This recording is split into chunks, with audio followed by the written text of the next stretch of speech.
Hello. ഇന്നത്തെ ടോപ്പിക്കാണ് false twin flames. നമുക്കറിയാം, വളരെ ഡിവിനിറ്റി ഉള്ള സോൾസാണ് ട്വിൻ ഫ്ലെയിംസ്. അവർ തമ്മിൽ മീറ്റ് ചെയ്യുമ്പോൾ അവർക്ക് തമ്മിൽ ഇൻറ്റൻസ് ആയിട്ടുള്ള ഒരു കണക്ഷനും പരിചയവും ഒക്കെ ഫീൽ ചെയ്യുന്നുണ്ട്. ഒരുപാട് സിമിലാരിറ്റീസ് പരസ്പരം മനസ്സിലാകുന്നുണ്ട്, അല്ലേ?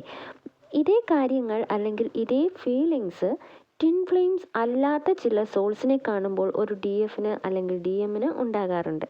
അത്തരം സോൾസാണ് ഫോൾസ് ട്വിൻ ഫ്ലെയിംസ്. ഓക്കെ, അവർ അത് തൻ്റെ ട്വിൻ ഫ്ലെയിം ആണെന്ന് തെറ്റിദ്ധരിച്ചു പോവുകയാണ് ചെയ്യുന്നത്.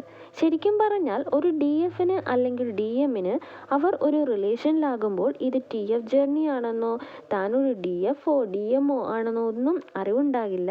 അങ്ങനെ വരുമ്പോൾ ഒരു ഫോൾസ് ട്വിൻ ഫ്ലെയിമിനെ അവർ കണ്ടാലുള്ള കാര്യം പറയണോ? ചിലരെ നമ്മൾ തെറ്റിദ്ധരിക്കാറില്ലേ, ഏറ്റവും നല്ല മനുഷ്യരാണെന്നും പറഞ്ഞ്. ബട്ട് അവരുടെ ഉള്ളിലിരിപ്പ് വേറെ ആയിരിക്കും. അതാണ് സംഭവം. ഒരു ട്രൂ ട്വിൻ ഫ്ലെയിം ഒരു DFൻ്റെ ലൈഫിലേക്ക് എത്തുന്നതിന് മുന്നെയാണ് ഫോൾസ് ട്വിൻ ഫ്ലെയിം വരുന്നത്.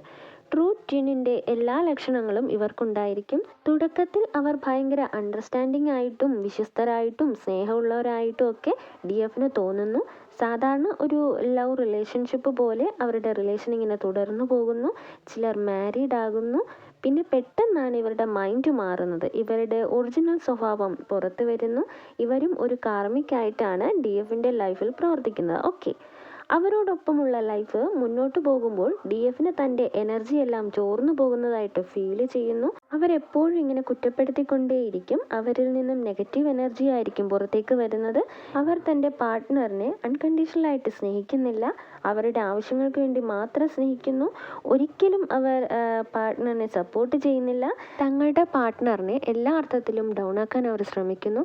ഒരു നാർസിസിസ്റ്റിക് ബിഹേവിയർ ആയിരിക്കും അവരുടെ. ഇനി എന്തിനാണ് ഫോൾസ് ട്വിൻ ഫ്ലെയിംസ് DFൻ്റെ ജീവിതത്തിലേക്ക് എത്തുന്നത്? ഒരു DF തൻ്റെ ട്രൂ ട്വിൻ ഫ്ലെയിമിനെ ഓർ DMനെ കാണുന്നതിന് മുൻപേ പകുതി അവേക്കൻഡ് ആയിരിക്കണം. എന്നാൽ മാത്രമേ DMനെ ഐഡൻറ്റിഫൈ ചെയ്യാൻ കഴിയുള്ളൂ. അതുപോലെ DMൻ്റെ സ്നേഹം ഏറ്റവും ബെറ്റർ ആണെന്ന് അവർക്ക് തോന്നുകയുള്ളൂ. ഇനി അവരെ പകുതി അവേക്കൻഡ് ആക്കാൻ വേണ്ടിയാണ് ഫോൾസ് ട്വിൻ ഫ്ലെയിം അവരുടെ ലൈഫിലേക്ക് കടന്നു വരുന്നത്. അവർ DFന് കൊടുക്കുന്ന തകർച്ചയിൽ നിന്നുമാണ് DF പകുതി അവേക്കൻഡായി മാറുന്നത്. എല്ലാ DFസിലേക്കും ഫോൾസ് ട്വിൻ ഫ്ലെയിംസ് വരണമെന്നില്ല. ചില DFസിനെ അവേക്കൻഡ് ആക്കുന്നത് അവരുടെ കാർമിക്കായിട്ടുള്ള പേരൻസ് ആയിരിക്കാം, റിലേറ്റീവ്സ്, സിറ്റുവേഷൻസ്, ഇതൊക്കെ ആയിരിക്കാം.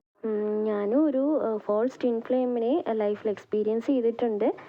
അപ്പോൾ അതുകൊണ്ടാണ് എനിക്ക് ഇത്ര കറക്റ്റായിട്ട് പറയാൻ സാധിക്കുന്നത്. അപ്പോൾ നിങ്ങൾക്ക് മനസ്സിലായെന്ന് വിചാരിക്കുന്നു. Thank you.